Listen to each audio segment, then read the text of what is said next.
their nails done now.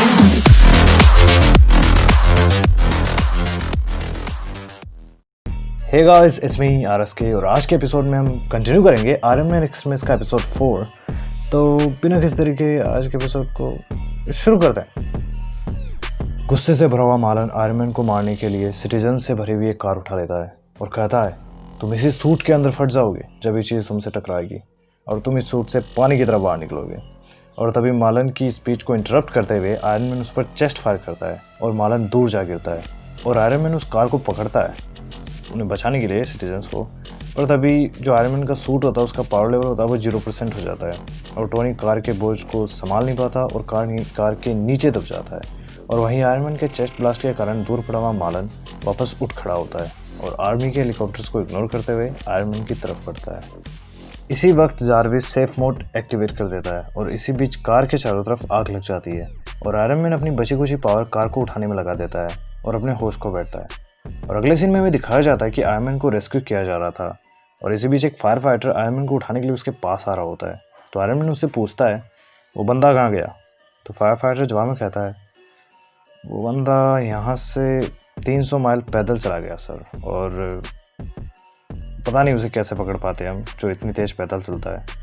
और इसके बाद जो फायर फाइटर होते हैं वो आयरन मैन से पूछते हैं, तो तुम्हारे बारे में क्या करें, स्टार्क को बुलाएं या एवेंजर्स को? तो आयरन मैन कहता है, मैंने स्टार्क से बात कर ली है, एक चॉपर उड़ाओ और मुझे कैरी करके फ्यूचर फार्म ले चलो, और ज़्यादा झटके मत लगवाना भाई, मैं पहले से घायल हूँ। इसके बाद आयरन मैन को चॉपर की सहायता से फ्यूचर फार्म पहुंचाया जाता है जहाँ माया हैंसिन आयरन मैन सूट को देखकर जल्दी से बाहर आती है और वहाँ स्ट्रेचर पर पड़े आयरन मैन से कहती है, मुझे समझ नहीं आ रहा तुम यहाँ क्यों आए हो, ये कोई हॉस्पिटल नहीं है। तो आयरन मैन जवाब में कहता है, तुम्हारे पास मेडिकल फैसिलिटीज़ तो है ही ना, और ये एक्सट्रीमिस्ट के बारे में। और ये वर्ड सुनते ही माया आयरन मैन को एडमिट करने के लिए कहती है और उसे किसी वार्ड में भर्ती कर लिया जाता है। और आयरन मैन के कहने पर माया वहाँ पे बाकी खड़े लोगों को बाहर जाने के लिए कहती है। इसके बाद माया आयरन मैन से पूछती है कि क्या उसको टोनी स्टार्क ने भेजा है। तभी टोनी अपना मास्क उतारते हुए हाँ में जवाब देता है और टोनी का फेस देखते ही माया एकदम से चौंक जाती है और कहती है, तुम अभी आयरन मैन के सूट में हो? तो टोनी जवाब में कहता है, तुम्हें क्या लगता है, वैसे तुम्हारा वो एक्सट्रीमिस्ट प्रोजेक्ट काफ़ी अच्छा है। माया पूछती है, तुम्हारी ये हालत उसी ने की है? तो टोनी जवाब देते हुए कहता है, तगड़ी स्पीड थी उसकी, एटलीस्ट मेरे सूट से तो ज़्यादा।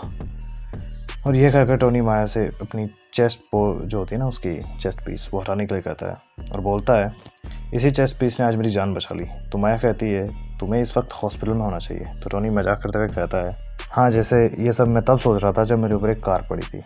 तुम एक काम करो, तुम मुझे कुछ पेन किलर्स दे दो, मेरी हालत ठीक ठाक हो जाएगी। इसके बाद टोनी बोलता है, खाना पड़ेगा, वो एक बायोलॉजिकल कॉम्बैट मशीन है और मैं एक आयरन मैन सूट में फंसा आदमी जिसे ढंग से सूट को भी चलाना नहीं आता। इस आयरन सूट को ऑपरेट करने के लिए मैंने अपने कई महीने अपने गैराज में बिताए ताकि मैं इसको तेज़ बना सकूं, पर ये अभी भी उतना तेज़ नहीं है। मुझे अपने आर्मर को अपने ब्रेन से कनेक्ट करना पड़ेगा। एक्सट्रीमिस्ट यही तो करता है, और ऊपर से मेरी कंपनी को ब्रेन टेलीविज़न पसंद भी आएगा और ये मेरे सूट की स्पीड भी बढ़ा देगा। By the way, pain killers के लिए थैंक यू। इसके बाद टोनी और माया एक्सट्रीमिस्ट को टेस्ट करने के लिए एक्सट्रीमिस्ट के चैम्बर में जाते हैं, जिसके बाद टोनी अपना सूट उतारते हुए मालन के साथ हुई उसकी फाइट को रिप्ले करता है, जिसमें उसे पता चल जाता है कि मालन कहाँ जाने वाला था। तभी सीन शिफ्ट होता है मालन की तरफ, जहाँ कोई लड़की छुप छुप के सिगरेट पी रही थी और वो मालन को देख के उससे कहती है, ओ प्लीज़ अब तुम भी मुझे ज्ञान देना शुरू मत कर देना। तो मालन कहता है, काम डाउन, वैसे भी मैं अपने रास्ते जा रहा था, वैसे तुम्हें टाउन से कोई प्रॉब्लम है क्या? तो वो लड़की कहती है, मुझे काले कपड़े पसंद है, मेटल टाइप म्यूज़िक पसंद है और मेरी वोकेबलरी 10 शब्दों से तो ज़्यादा ही है। मैंने एक बार स्कूल में एक निबंध लिखा था ज़ॉम्बीज़ के ऊपर, तो उन लोगों ने मुझे सस्पेंड कर दिया, यह कहकर कि तुम्हारी कहानी किसी टेररिस्ट की तरह है। तो मालन उसकी बात को स्वीकारते हुए कहता है, सही बात है, पुलिस जब चाहे हमें तबाह कर सकती है, हमें मार सकती है, सरकार हमारे अधिकार छीन सकती है, और अगर अपने खुद की डिफेंस में कुछ बोलें तो हमें टेररिस्ट कहा जाता है। इसके बाद वो लड़की मालन को अपनी टी शर्ट दिखाती है जिसपे अमेरिका के फ्लैग पर नाज़िस का मार्क बना हुआ था। इस पर मालन कहता है, हम पूरे तरीके से अमेरिका को जिम्मेदार नहीं ठहरा सकते, इस कंट्री ने काफ़ी अच्छे काम भी किए, पर अब जो काम बचे हैं उन्हें मैं पूरे करूँगा। तो वो लड़की कहती है, तुम भी उन्हीं की तरह हो, बस वायलेंस करना जानते हो। और अगले पेलन में हम देखते हैं उस लड़की का सर कट चुका था और मालन वहाँ से जा चुका था।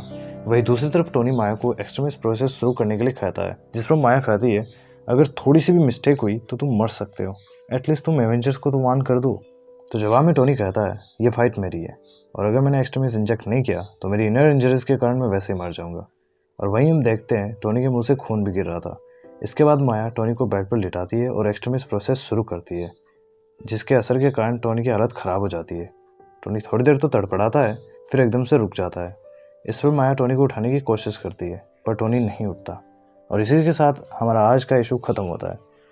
होप करता हूँ गाइस आपको आज का एपिसोड पसंद आया होगा। यार मुझे पता है मैं काफ़ी लेट अपलोड करता हूँ, but lazy, I am lazy, ठीक है। ऑलराइट, आज के लिए इतना ही। और क्या कहूँ, वीडियो पसंद आए तो लाइक शेयर वगैरह वगैरह blah blah. So anyway, good bye.